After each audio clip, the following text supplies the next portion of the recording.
क्यों है? अगर इसका अजाला नहीं, गवर्नमेंट ने अजाला नहीं किया, यहाँ पे हम तूफान खड़ा कर देंगे। हम पूरी शहर की क़यादत सड़कों पे निकलेगी। आवाज दो, आवाज दो, आवाज दो।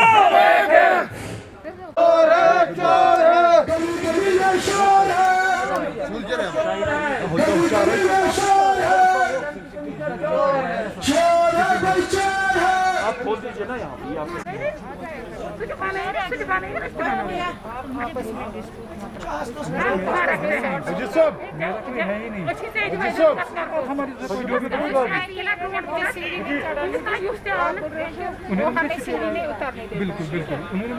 मेरा नाम हिबान मुजफ्फर है, मैं राजबाग का रहने वाला। और मुझे जब सुबह वो म्यूनसिपैलिटी वाले आए, उन लोगों ने मुझे घर से खींच के निकाल, बोला आपको यहाँ पे सील किया है। अब आप बोलिए हम कहाँ रहेंगे? आप बोलिए। सुबह से कहाँ पे थे आप? सुबह से हम बाहर ही थे, बाहर थे, दुकान पे बैठे थे। आप बोलिए हम क्या करेंगे? हम कहाँ जाएंगे रहने के लिए? कोविड है इस टाइम, हमें कौन पकड़ेगा? आप बोलिए, म्यूनसिपैलिटी के कमिश्नर को बोलिए। मेरा नाम मुजफ्फर अहमद, मैं राजबाग में रहता हूँ। मेरा मकान सील हो गया है। मैं ड्यूटी, उन्होंने बोला आपके पास परमिशन नहीं है। तो इससे पहले मैं आया था, मैंने अप्लाई किया था, मगर नहीं वो फाइल कहाँ है। मकान मैंने बनाया था 2014-15 में, आफ्टर द फ्लड। तो बोला आपकी कोई कंप्लेंट है, पड़ोसी कंप्लेंट कर रहा है। तो हम कभी कोई बोल रहा है ये वायलेशन हो रही है, वो हो रहा है, ये हो रहा है। तो एट द एंड वो सुबह आ गए, बच्चों को सड़क पर बिठाया। वार्ड ऑफिसर आए थे, उन्होंने मुझे यही बोला, उन्होंने सील किया जी आप जी बाहर निकलो, ये इनको निकालो। तो मैं एक्चुअली था नहीं, मैं घर में था, ऑफिस गया था। तो इनको सड़क पर बिठाया। जब मैं अब आ गया तो मैंने देखा वहाँ पर तो सील, पास कोई लीगल नहीं, नोटिस नहीं आया। एक बार आई थी तो मैंने उसको जवाब दे दिया, फिर 4 महीने पहले। 4 महीने पहले जी, हम आपके साथ है और कहाँ जाएंगे? हम तो इन्हीं के साथ है जो बेचारे प्रोटेस्ट, मेयर साहब के साथ में हूँ जो प्रोटेस्ट कर रहे हैं, इसलिए क्योंकि यहाँ पर करप्शन है। मैं इनके लेकर कहाँ जाऊँगा? मैं इसीलिए आया हूँ, यहीं पर ही आऊँगा। मेरे लिए कोई सोचता नहीं है, क्योंकि वो आए तो इन्होंने ये नहीं सोचा ये बच्चे लोग कहाँ जाएंगे। इनको इतना ये नहीं है, इनको भी सड़क पर बिठा दिया, इनको खींच कर निकाला, सड़क पर निकाला बच्चों को। इससे पहले जो एक्स वार्ड अफसर थे, बशारत साहब उनका नाम है, 40,000 मुझसे मांग रहे थे। मैंने बोला मैं क्यों दूंगा? हाँ विलाई पे मेरा मकान रोड वाइड में चला गया। मैंने कौन सी गलती की? मेरे थोड़ी बहुत ज़मीन है, मैंने वही उसी ज़मीन पर अपनी कंस्ट्रक्शन बनाई। तो नहीं जी 40,000 रुपये देने हैं। आपने इससे पहले वार्ड से कुछ नहीं दिया है, वो काउंसलर को कुछ नहीं दिया है। दैट इज़ वाई आपको प्रॉब्लम हो रही है, आपको म्यूनसिपैलिटी तंग कर रहे हैं। जी देखिए, ये तो पहले अफसोसनाक बात है कि हमारे जो डिपार्टमेंट के करप्ट अफसर है वो ऐसी हरकतें कर रहे हैं। हमारा कलेजा फट गया है, हम इसीलिए सड़कों पे आ गए हैं।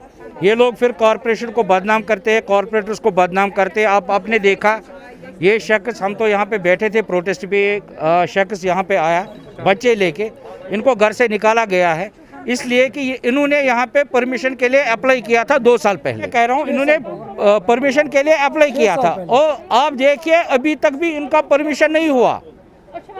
आप देखिए कि अब आज की डेट में इनका मकान सील इसलिए किया गया कि गुलाम हसन मीर साहब को पैसे चाहिए, उनको धीरज गुप्ता को पैसे देने होते हैं। तो शहर में यही सब होता है। हमारा कलेजा फट जाता है ऐसी चीज़ें सुन के। हमारे पास लोग रोज़ ऐसे ही कंप्लेंट्स लेके आते हैं।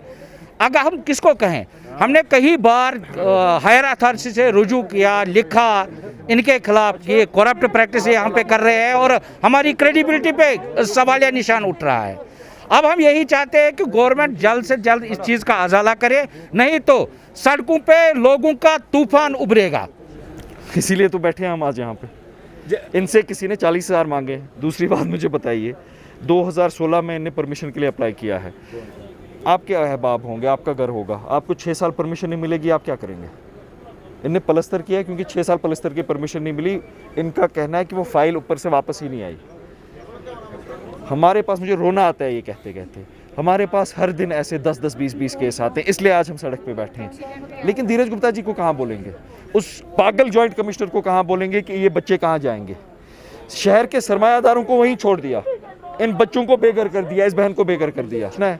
लेकिन बेसिक, फिर से गेट टू द बेसिक्स। 2016 से आज तक इनको परमिशन एक्सेप्ट या रिजेक्ट क्यों नहीं हुआ? जो मुद्दा हमारा है, इनको मजबूर क्यों किया जाता है ब्लैकमेल करने के लिए? 10-10 महीने, 2-2 साल, 3-3 साल परमिशन की फाइलें क्यों पड़ी रहती हैं म्यूनिसिपैलिटी में? किस लिए? ये अजाइम क्या है लोगों पे? आपने आज अपनी आंखों से देख लिया ना, ये तो कोई प्लान नहीं है ना। और ये रोज होता है। आप हमारे साथ कभी बैठिए, आप देखेंगे यहाँ पे लोग कैसे रो रहे होते हैं। रो रहे होते हैं लोग। सील अगर आपको कुछ करना है पहले शो कॉज नोटिस देनी है, आपको बोलना है कि आप वहां से खुद को एक्सप्लेन कीजिए। ये कोई गुंडागर्दी नहीं है, किसी को ताला लगा दिया घर पे, मार्शल लॉ नहीं है यहाँ पे, इमरजेंसी डिक्लेयर नहीं हुई है अभी। आप मुझे बराए मेहरबानी बोलिए, आप इसका पूछ रहे हैं कि इसका सोल्यूशन क्या है। मुझे लगता है धीरज साहब की और कमिश्नर साहब की नज़र में और आला हुक्काम की नज़र में इसका सोल्यूशन IAS है।